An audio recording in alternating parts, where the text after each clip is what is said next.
How to do copy trading on Bybit. Hello everybody, welcome back to my channel. This is me, Pipin, and today I'll guide you on how you can do copy trading on Bybit. Well, for beginners, you can start by creating an account. Simply sign up on Bybit. Then once you do so, you can go ahead, open a Bybit, log into your account and verify your account and deposit funds. You want to ensure you have funds in your Bybit account.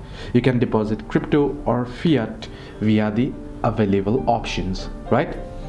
Now, in order to do copy trading, you want to first tap on the more option here on the screen. Here you can see more, and once you do so, you want to head into trade option, and under trade you should be able to find the option that says copy trading.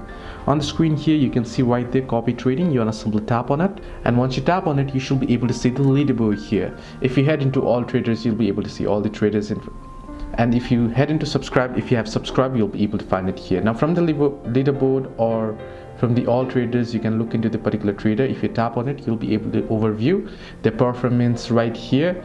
If you head into trades, you'll be able to see the current trades there, and if you head into past copy trades, you'll be able to view the past copy trade. Now you can browse through the available professional traders, check their stats like win rates, risk levels, and trading performance. Select a trader whose strategy aligns with your risk tolerance. Then you can allocate funds and start copying. So you can simply tap on copy there and go ahead through the prompt, and you can monitor your performance as per your want. Hope this video helped you. This is how you can do copy trading on Bybit. Do like and subscribe, and do not forget to leave a comment down below if you have any further issues.